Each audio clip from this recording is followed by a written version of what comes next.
안녕하십니까? 시청자 성도 여러분, JCN 뉴스 하나님의 메신저 앵커를 맡은 햄브리엘입니다.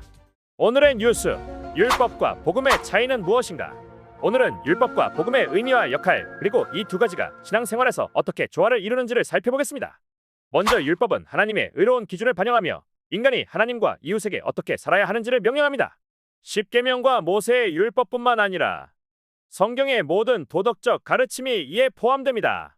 로마서 3장 20절은 율법의 목적을 이렇게 말합니다. 율법으로는 죄를 깨달음이라. 율법은 우리에게 하나님의 의로움과 우리의 죄를 깨닫게 하고 우리의 행위로는 온전히 하나님 앞에 설 수 없음을 드러냅니다. 로마서 6장 23절은 이렇게 경고합니다. 죄의 삭은 사망이요. 율법은 죄에 대해 심판을 경고하며 동시에 신자들이 바르게 살아가는 길을 제시합니다. 마태복음 5장 17절에서 예수님께서 밝히 말씀하고 계십니다.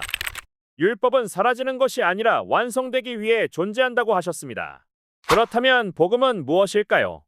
복음은 인간이 자신의 행위로는 하나님의 의로움에 도달할 수 없음을 인정하고 예수 그리스도를 통한 구원을 선포합니다. 에베소서 2장 8절 9절은 이렇게 말씀합니다. 너희는 은혜에 의하여 믿음으로 말미암아 구원을 받았으니 이것은 너희에게서 난 것이 아니요 하나님의 선물이라. 복음은 예수 그리스도의 십자가와 부활을 통해 죄와 죽음을 극복한 하나님의 사랑과 구원을 강조합니다. 율법과 복음은 대립하는 것이 아니라 신자의 성화와 자유 속에서 조화를 이룹니다. 복음을 받고 들은 우리들은 율법을 두려움이 아닌 감사와 사랑으로 실천하게 됩니다. 성령의 인도하심을 따라서, 그리고 그리스도가 내 안에 살아계심으로, 그리스도께서 행하심으로 더 이상 율법에 얽매이지 않는 삶의 변화를 경험합니다. 갈라디아서 5장 22절 23절은 이러한 삶을 성령의 열매로 표현합니다. 복음이 주는 자유는 방종으로 흐르는 것이 아닙니다.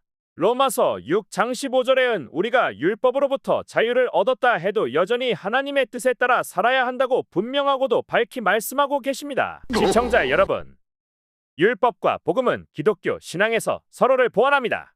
율법은 우리의 죄를 깨닫게 하고 복음은 그 죄에서 자유와 구원을 제공합니다.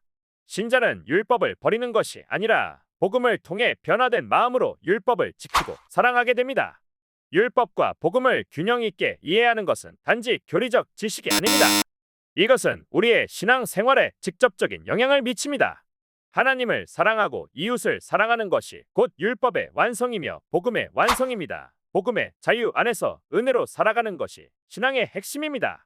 오늘의 JCN 뉴스는 여기까지입니다.